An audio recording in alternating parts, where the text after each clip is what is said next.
You've given up on yourself in the past.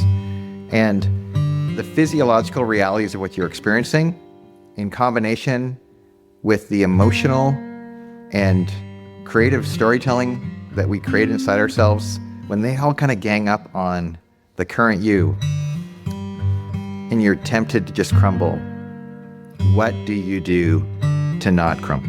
What do you do to stand up? I would love to talk about that. As humans, we prefer the path of least resistance.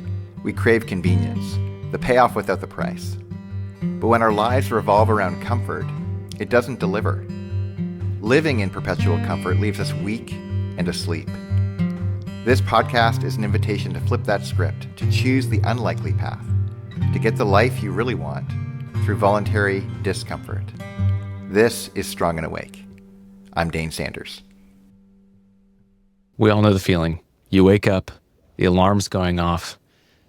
You're debating, do I snooze it? Do I keep sleeping? Do I wake up? On the other side of that, you have the maybe rough night of sleep that you had, the rough day of work previously. Maybe you got great sleep. Either way, we've all been confronted with this moment and this decision where we're up against it. We're in the slog. We're tired. We don't have that motivation, that feeling like we want to do the thing, whether that's waking up, working out, doing this hard thing, having a hard conversation. And in today's conversation, we're going to talk about that. What do you do when you don't feel like doing the thing, when you aren't feeling it? And we've got an expert, Dane Sanders, in doing the thing, even when you don't feel like it. And I say that wounds to prove it. I got wounds. They're all over the place. Yeah. Well, let's make it even more dramatic. Do it. Let's start with that premise of you just don't feel like it. You got hit by a truck. You're under a bus. You're out of energy, and you have a story to back it up. And you're laying in bed, or you're in the spot, wherever it is, and your internal narrative is just on overdrive, telling you all the reasons why you are justified not to. Or let's say it's around like food, like why you're justified to have this treat, or have this, where you're breaking your word to yourself. Really the point. Like you said to yourself, I was going to not do this, or I was going to do this, and you're going in the opposite direction, precisely because not only does your body not feel like it, but you are telling your story to back up that feeling, to justify it, to be like, you know what? I think there's just this once, I'm going to be fine. And almost like there's often a little edge to it, like the sense of like, you're kind of mad at someone. You're not sure exactly who, but you're like, oh, I'm going to show them, whoever they are. And the truth is, they is you, right? Because if you're breaking a commitment to yourself, then you committed to you that you're going to do a thing. And you are saying to some version of you that screw you. This current version of me is going to rule the roost and do whatever the hell it feels like. And what do you do then if there's still a part of you, some little whisper inside of you that says, please don't. Please don't do it again this time. Please find a new way out of this spot, because we all know how this is going to end. None of us are going to be happy. Any of the yous that are fighting internally in your life, you're all going to be discouraged at the end of this. And you know it. You've been down this road before. You've given up on yourself in the past. And the physiological realities of what you're experiencing, in combination with the emotional and creative storytelling that we create inside ourselves, when they all kind of gang up on the current you, and you're tempted to just crumble, what do you do to not crumble? What do you do to stand up? I would love to talk about that. And the place I want to start with first is from a place of significant empathy. I have a friend, you and I both have a friend, he'll go nameless, who is in our Men and Women of Discomfort community, who is not just feeling bad. He has objective data that is undeniable. He found out something very serious about his child and that is their first child, he and his wife. And in the midst of this trauma that isn't just current, the child's life isn't in danger right now, but there's a very likelihood, it's a high likelihood that this person, this kid, will be impaired in a very significant way, possibly for the rest of their life. So in light of this news, this individual went to see a doctor in another town and stayed with family. And in the process of staying with family, another family member took their life in that house that they were visiting. And you add all that up, and you have someone who's in our community who's committed to be a part of like building a practice. And from an empathy perspective, and this was our response to this individual, was, dude, you're off the hook. Like, you are under it. There is nobody here saying you should do anything. If you want to crawl in a hole right now, everyone's in agreement. It's just you're in an awful position. We understand. And we don't understand. But you're under duress at a level that we can't really speak to. And it reminds me a lot of my friend Tim, who started Men and Women of Discomfort with me. And when he got stomach cancer in his final year of life, man, oh man, if anyone could get a hall pass, it was Tim, in my view. And there's no one outside of the individual who's going to hold an authoritative position and say, you should do X or Y or Z, in my view. There might be a God who might have good insight for you, but no, I'm not that. So, and we're not that. So what do you do for that situation? Well, in the first example I gave of the individual who's in our community right now, I was in a conversation with him last night, and he was talking about how in the midst of being utterly under duress, he has been clinging to his daily practice. Like, his daily practice has actually buoyed him in a way that he's been surprised by. And it's not because of some checklist he needs to do to feel better about himself or trying to be a perfectionist or whatever. He's just realized the resource it is to have an immovable object in his life that he can count on that isn't emotionally laden, that it actually is just something he can do physically with his body, have some kind of exhale in his life, can actually be whatever he needs to be in the middle of it. He could be a hot emotional mess in the middle of whatever he's doing. But that practice is precisely the thing that he needs in the moment that he's in. And for a lot of people, that can sound very foreign. It's like, no. When you're really under it, what you need is 100% support. And what this individual has recognized, and I'm in agreement with him, is if you can somehow find a way, and I get it if you can't. I mean, it's just, if he didn't do this, I would go, okay, we love you, man. If you're in, you're in. If you're not, you're not. Totally get it. But what I'm so struck by is by his own testimony, he's saying, this is the thing that is helping me keep my head above the water.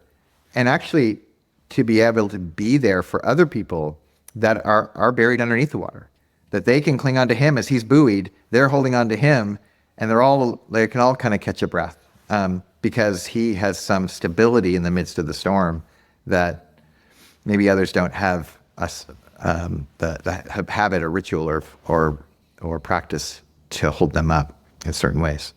So, long-winded example, but I think an important one to consider. First of all, empathetically, whether it's super extreme like the individuals I'm describing, or it's just small things over a long period of time where you're just beat down, you're exhausted, and you're like, I don't know where to go from here. We're talking to you today. If that fits the bill for you in any recent moment, we want to speak directly to that reality, but we don't want to miss the point of talking past you. What you're feeling is real, and the feelings are often overwhelming and are telling you, like, things, it almost feels like things are ganging up against you to not go do the thing, whatever the thing is. And you know what it is, the challenge, the obstacle, the hill to climb that you know your highest and best self would want you to if you could somehow find a way. So what do you do in that spot? With empathy kind of acknowledged, there's a truth here that it may not look pretty, but finding some traction, some start point, some way to wake up to what you're in the middle of. In a sense, to throw cold water on that narrative that's in your mind, or throw cold water on the body that is saying, no, I'm tired. Please let me just turn over or crawl back to bed or whatever it is. And in our world, men, women, discomfort, it often is actual cold water, like literally getting up, getting into a cold shower. Why in the world would we do it? Well, you could listen to Andrew Huberman, and he'll tell you a lot of great scientific reasons why cold water is really good for you. And you can kind of follow your social feed around 1,000 different cold plunges you can go purchase these days, because I promise you, if you're listening to this podcast, you're probably getting those served up. And or you could just turn on a cold shower, get it as cold as you can on the day you don't want to do it, and you have about 18 seconds worth of work to do. 18 seconds. Getting your hold of your breath in the middle of a day like that, precisely when you don't want to, like going in, it's George Costanza, going the exact opposite direction of what you feel like is telling you, the world is telling you, your world is telling you, you go in the exact opposite direction for an 18-second drill. In my experience, is one of the best ways to kind of have a stark interruption. It's like that you're having a heart attack and you get that needle in the chest, except for it's not a needle and no one's going to die. You're just kind of going into the water and you breathe your way to normalcy. You're actually, and it's actually not fixing anything. It's just waking you up to a bigger reality. And when you have that experience of kind of getting a hold of yourself, of telling your emotional state that it is valid, but ought not lead you in what you're going to do next, you will be in a much stronger position. And whether it doesn't have to be a cold shower, it could be kind of whatever you can imagine that would be the hardest thing you could go do. For some people, that's like, I'm going to have a cup of coffee and not put creamer in it. This is my day. I'm really going to go for it and taste the bitterness of real coffee. And if that's you, that's you. For others, it's like you get out of bed, the first thing you do is you don't think about it. You shh yourself. You literally say to yourself, shh. All the noise, all the storage, shh. Put on your sneakers, run around the block. Doesn't matter. Raining, cold, doesn't matter. The point isn't the run. The point isn't the shower. The point isn't the coffee. The point is you have been entranced into a state that is not trustworthy, and it's not serving you in this moment, even when it's significant duress. Now, again, I really want to state, especially given the examples I gave at the front end, there are traumatic moments when you're in trauma. You go to the trauma ward. You go to like ICU, intensive care. Like I actually do believe in intensive care. I think that you have to stabilize before you can get out of that thing. And even the example I gave of that individual, the front end, this is someone who had been building a practice for a significant amount of time, and he had that to lean on. He didn't invent the practice in the middle of the trauma. He had the practice in advance. So I'm not prescribing all of a sudden you're going to start cold plunging in the midst of grief. But at some point, you're going to want to get a hold of yourself again.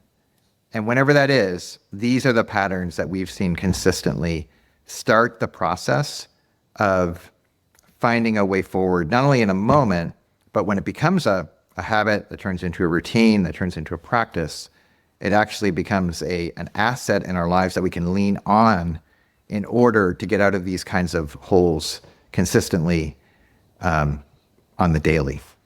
I find even in a given week, like usually Monday, Tuesday, Wednesdays are strong, I'm ready to go days, but if I've really worked hard, Thursday, Fridays, they're tougher, man. It's like, or in a given day, like the hours between 2 and 5 o'clock are a lot different than the hours between 7 and 10 a.m. So what do? Well, these are some of the things that you do. And you find a way forward by, ironically, doing the very thing that you don't want to do, but in a micro way, just to get enough traction to start moving. And on the other side of it, oh my gosh, when you feel like under a bus and you somehow get out from under a bus, it really is gratifying. Like it's a tremendous feeling. It's heroic even. And that's precisely what we're talking about. Hmm. And I think, I think the probably antidote or answer to whatever variety of duress that you're feeling is the same. But we've been speaking about kind of like acute distress, acute, like you're under the bus, maybe literally. But Right. there's also that kind of like the maybe more prevalent, I don't know, but No like question more the prevalent. the slog, the mundane, the ordinary, the boring, the routine, that I feel like a lot of people find themselves in, and also maybe sometimes find it harder to wake up out of that or become aware of that state that they're in. Yeah. So before Well, we move to those antidotes or the answer or like your first step, like how do you even start to become aware and awake to the state that you're in currently? yeah, I love that question. And really it comes back to kind of three answers to three different problems that we talk about all the time at Men and Women of Discomfort and here at Strong and Awake. But the three are acutely the drift, the whirlwind, and comfort. So what we already talked about, the acute, super acute examples are storms, right? They're the whirlwind of being a human being. They're hitting you. They're the bus. That is the top. But there's also just the slog, the drift, you're out of juice. This is the 2 to 4 p.m. in the afternoon or the Thursday, Friday at the end of the week. There's nothing to really point at apart from you've worked really hard and you're tired and you feel like you deserve an extra glass of wine or you deserve a third helping or a second dessert or to skip the workout today or fill in the blank, whatever the thing is. And that's entirely entropy, right? Like we're exhausted and we're at a weakened state where we're hangry or so we can justify getting short with our kids or with our partners, or even just a retail worker at Home Depot. Like it doesn't matter what it is. It's just we're out of juice, it seems. And the response, we've already talked about the response to the whirlwind. The response to the drift, here's what it isn't. It isn't comfort. It isn't convenience. It isn't the easy way. Just last night, I was in a phone call with my daughter, yesterday afternoon, actually. My daughter, she's a young adult living on her own in Santa Barbara, graduated from college. And she and I were talking about, we're actually in a really dense conversation about this article we read about this guy named McLuhan. He's famous for the phrase, the medium is the message. He was a kind of a social philosopher back in the 60s and 70s. He was just unbelievable. Like there's clips of him where he'll talk about ChatGPT, and then you realize he recorded this in 1960 before email and the internet. And he's talking directly. He didn't name it ChatGPT, but the way he's describing, you're like, that's ChatGPT. And most of us didn't even envision it a year ago or 2 years ago. And here he is decades before. And how did he see it and why? And so he's like a prophet in his ability to see the influence of all these things. And what he was really talking about, this is really important, was first with television, and then it extended on through all of the innovations that we've all experienced. And I think about these immersive tools that are in play right now. He basically says what was deconstructed with all these innovations was we basically removed time and space. So now all of a sudden we can be conscious of information as if it's our information, but it's actually it's other people's information. It's other parts of the world. So all of a sudden, Mitch, you and I can talk about Sacramento Kings beating up on the Minnesota Timberwolves and talk about a particular play, and we both know exactly what we're talking about, but we weren't together when we saw it, and neither of us were in Sacramento or Minneapolis when it happened. And how is that? Well, because we're all aware of everything all the time. The zeitgeist is expanded, and we're super conscious of it. So what's the net effect? Well, for my daughter, who has a high empathy kind of tendency, she feels the weight of the world all the time. Her sense of justice around what's happening in the Gaza Strip, or regardless of your take on that thing, or what's going on in Ukraine, or going on in politics, or like it feels like the weight of the world is on her shoulders, and she feels this serious pressure to escape from those things. So she looks for comforts and treats and, things to listen to. Like she was talking about going to the grocery store and wearing her over-ear headphones. And she's like, it would be really hard to go to the grocery store and not have that experience of listening to music so immersively in the midst of doing my shopping. And I have this I love going to the grocery store. It's like this escape for me. And what she was lamenting in the conversation was like, I'm just not very good at being bored. And we were talking about how boredom is this incredible, if you want to be creative and you don't want to be bored, good luck. Like boredom is the fastest way to create that I know, or to enjoy the real surroundings that you're in, not just the stuff that's kind of coming at us, but like going on a trail run with an audiobook in your ears versus going on a trail run with nothing in your ears is the difference between actually being on that trail or being somewhere else, like dividing it, like not wanting to experience what goes into a run, including the surroundings and the smells and all the things, but instead to experience the distraction of somebody talking to you so that you can just get through the run. Well, I would argue that voluntary discomfort of not wearing the AirPods when you're running, of not wearing the over-ear things when you're grocery shopping. Like none of those things are bad. They're great. They're fun. They're cool. But in terms of being human here now, it actually, or actually finding energy to get through the slog. Well, oftentimes we don't, because we can't imagine getting through the slog without these extra things added to the equation. Like I can't get through the slog of a run. I can't go get my groceries. I can't go unless I have my little things. And I would argue if that's you, that you're in a really weak state. You're not very strong. You don't have high capacity to get through hard things. And if you don't have high capacity to get through hard things, especially in the world we live in, it's going to be very difficult to not only feed your family, but like feel like you have any sense of satisfaction in your life, in my view, in the long haul. And so we have to find ways to get out from underneath the slog at 2 to 4 in the afternoon, get out from underneath the slog of Thursdays and Fridays. And it usually comes through what we do on Mondays and Tuesdays and between 7 and 10, when we remove the barriers to boredom, the barriers to the hard bits, when we have energy.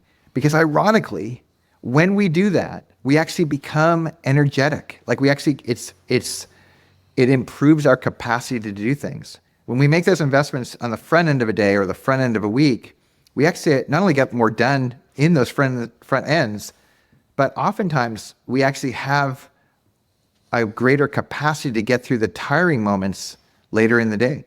Or even better, if we realize we actually are tired, we're wise enough to go have a nap, as opposed to just trying to grind more, trusting that we got all that work done anyways. Maybe we need to rest, and maybe that's the appropriate response. So in my experience, if people are really serious about getting out from underneath the bus or getting through the slog, rule number 1 is don't make your response to those things comfort. If you can somehow find a way. If you can somehow find a way to push back against the currents of life, or to cling to a practice that buoys you in the storms, that tethers you to the ground, you are going to be so grateful on the other side of the storm passing, on the other side of the slog just kind of dissipating, because you'll feel so much more accomplished, like you did the thing. And on top of it, like the process itself was enjoyable, and the other side of it, the means and the end. Yeah. So, I mean, there's so much there. And we're talking about this question of like, what do you do when you aren't feeling it? And like, I'd like to explore that a little bit more, because like, yes, we've talked about like, identifying when you're in that slog or the whirlwind or the drift. We've talked a little bit about some like maybe strategies or like first steps. But like, what about that feeling? I want to zero in on feeling. Yeah. Like, let's talk about emotions, because that can be a massive driver in our lives. It's almost like that, you hit the knee and you've got the immediate reflex without your brain telling it to do it. That oftentimes for a lot of us is what our feelings or emotions are. That's right. So I'd love to dig into that. Let's dig into it. So this is not new information, but it's not information that's popular these days. When we have, let's say the feelings of flight or fight in response to danger, I'm not going to argue this just for myself. I think it's a well-documented fact that most every living animal, insect, whatever, that instinct is reactionary and really helpful. It keeps us alive. Those feelings are worth paying attention to. But the good news is you don't even have to pay attention to it, because when you're actually in real danger, it will just happen. You don't have to think about it. You're just going to react. When that happens, that's appropriate. What's interesting about humans, though, especially in the modern era, is we're actually in that kind of danger very rarely. But our physiological response to those things is very high. So, for example, we talked about the cold shower. You get in the cold shower, you're going to have a flight or fight response. You're not going to want to be there. I get it. Me too. Every day, except for Sundays. And in that effort, here's what can happen. Your body is saying flight or fight. When your neocortex overrides that, when you take executive functioning in that moment, you actually are telling your body you're going to be okay. It's going to be just fine. And you kind of get a hold of you slow your breathing down, slow your heart rate, whatever gasping sounds you're making, just relax. And you'll settle into it. And it's so familiar because it just happened a few minutes ago. It's one of the reasons why I wear so many warm coats on these podcasts. When you get a hold of it, it shifts. And I get a new feeling. So the feeling that I had in the front end is deceiving. The feeling I have in the back end is validating.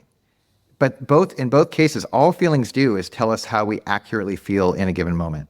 They ought not be the thing that drives our decisions, unless it's truly flight or fight. And again, because it happens so rarely, our interest is to get a hold of ourselves. And let me give you just a couple of really practical examples. Anytime, I'll just speak for myself. I've been in a situation, and listeners, anyone who's out there that can relate to this, you tell me if this doesn't resonate.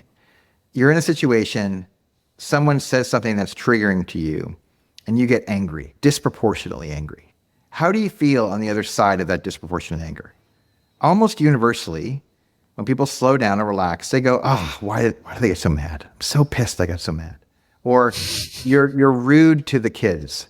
You say the bad word. You're kind of a jerk to the person who cuts you off on the freeway, and you just look at it and you go, you might justify it for a minute or two, like, I can't believe that jerk did that.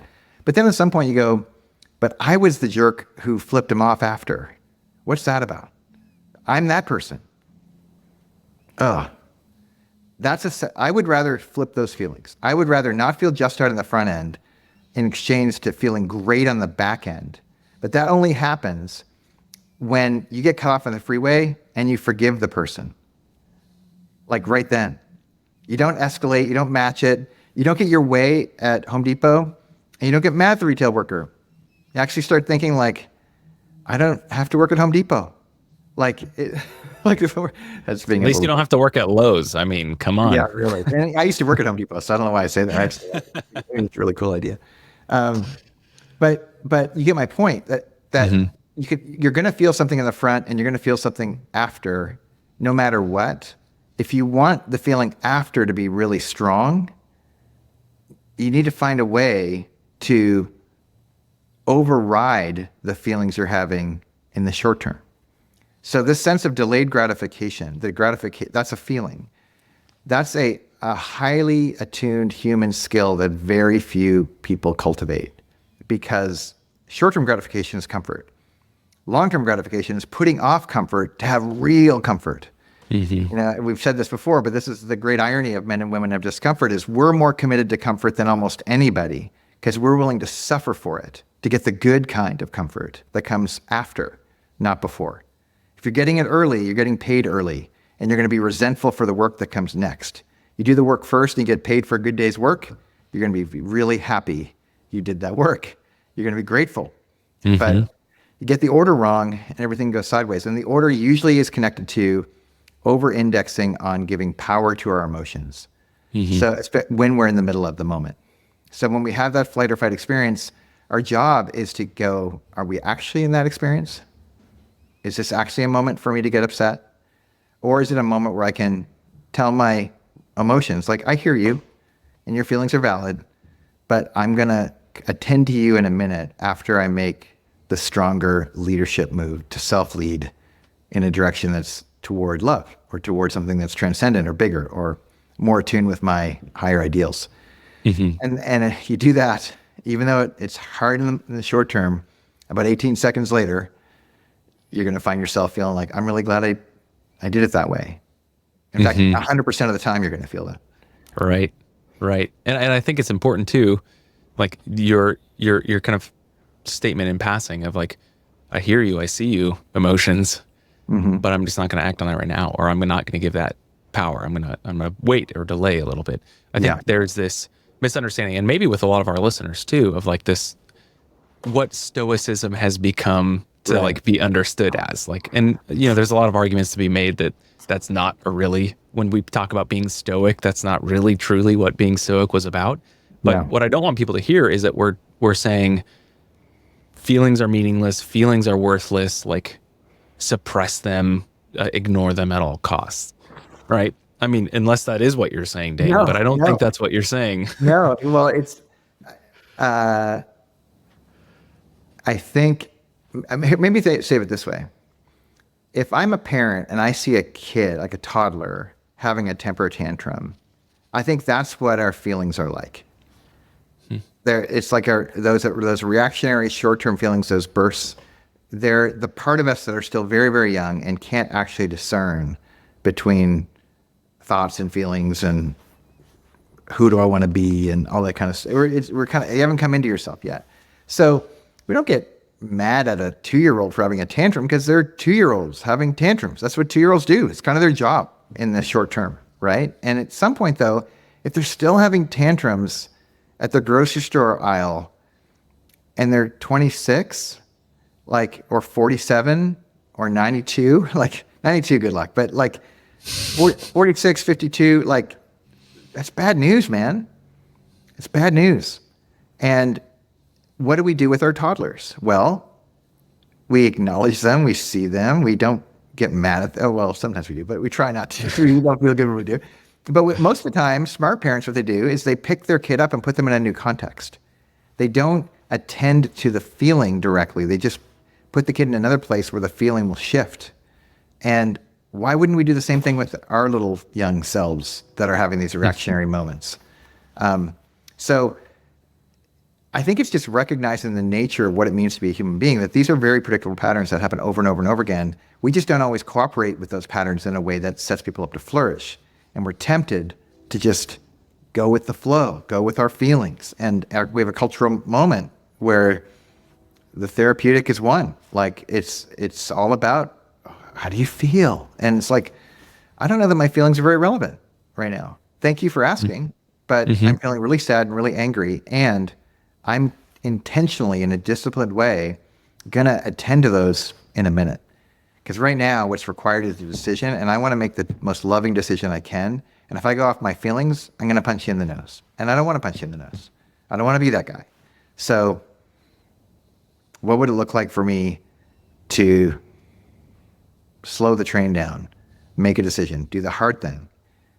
Well, the result will be I'll feel freaking amazing. But that's uncommon. That's not what gets celebrated. Even except for great reality TV shows like the Great British Bake Off, most reality shows are just awful. They're just train wrecks edited just to promote the idea that what you should do is follow your emotions at all times. Mm. And we tune in because we can't keep our eyes off of train wrecks. Right. And that'll lead us to the Andy Warhol. Yeah. That's it. Yeah. So, but do you want to pattern your life that way? I don't think so.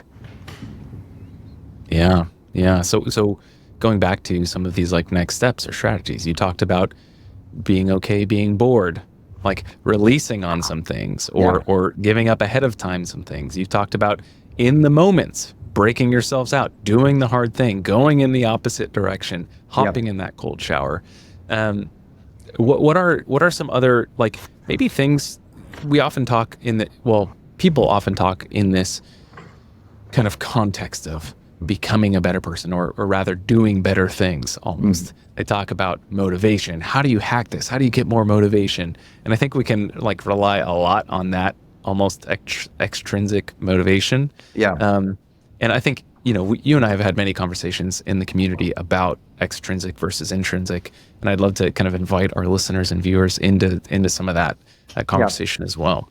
Well, I want to talk to two different people in this regard, because there's some people that this is totally new to, and there's others who have been doing some version of this for a long time. And I think you have two options available to you depending on where you're at on that spectrum. So if you're just getting started and the idea of like interrupting your emotions is a whole new thing, and having executive functioning and getting a hold of yourself is a new idea, I would start as small as you possibly could imagine. For me, and I've said this on this show before, but like it was flossing my teeth. I was just like, I don't floss my teeth enough. It's really boring to floss your teeth. It takes time. I don't want to do it. But I am always glad that I did it, especially when I go to the dentist and the morning before I go to the dentist, which I'm going to the dentist today, by the way, which is so fun.